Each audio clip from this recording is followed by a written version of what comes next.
বাংলাদেশ একটাই, বাংলাদেশ একটাই থাকবে, দুইটা করেন না। দুই হলে তিন আসবে, চার আসবে, সংখ্যা বাড়তে থাকবে।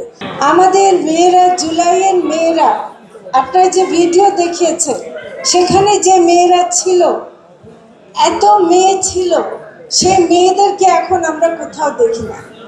এবং এইটাও কিন্তু আমাদের একটা দুর্বলতা। আমরা যদি জুলাইয়ের পরে, জুলাইয়ের সময় মেয়েরা ছিল, তাদের ভাইদের ঢাল হয়েছিল, তারা কেড়ে নিছে, পুলিশের কাছ থেকে কেড়ে নিছে তাদের ভাইদেরকে। আজকে সেই মেয়েদেরকে আমরা দেখি না। হ্যাঁ, এটা ঠিক। আমরা যখন খোঁজ নিলাম, দেখা গেল অনেক মেয়ে এখন আসতে চায় না, অনেক মেয়ে আসতে পারে না, অনেক মেয়ে হয়তো সেভাবে ডাকা হয়নি। কিন্তু আমি মনে করি এরকম কোনো অনুষ্ঠান হলে সেখানে যদি মেয়েদের অনুপস্থিতিটা চোখে পড়ার মতো হয়, সেটা কিন্তু জুলাইয়ের আকাঙ্ক্ষার মধ্যে পড়ে না। সেটা আমি বলতে চাই। যুক্তরাষ্ট্রের এক নম্বর জিম চেইন গোল্ড জিম এখন আবারও বাংলাদেশে। বসুন্ধরা আবাসিক এলাকা ও বসুন্ধরা সিটি শপিং মলে।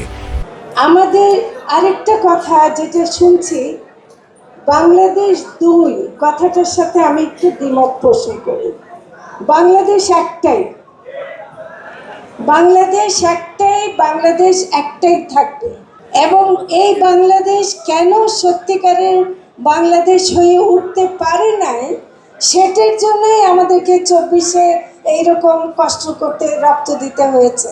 কিন্তু আমরা সেই বাংলাদেশকে ফিরিয়ে আনতে চাই, যে বাংলাদেশ আমাদের তরুণদের দেশ, যে বাংলাদেশ আমাদের গরিব মানুষের জন্য খাদ্য যোগাবে, গরিব মানুষের কর্মসংস্থান যোগাবে, তরুণদেরকে ভবিষ্যৎ দেখাবে, যেই বাংলাদেশে নারী পুরুষ ভেদাভেদ থাকবে না, যে বাংলাদেশে কোনো বৈষম্য থাকবে না। সেই বাংলাদেশ আমরা 71 সালের মুক্তিযুদ্ধের পর চেয়েছিলাম, পাই নাই।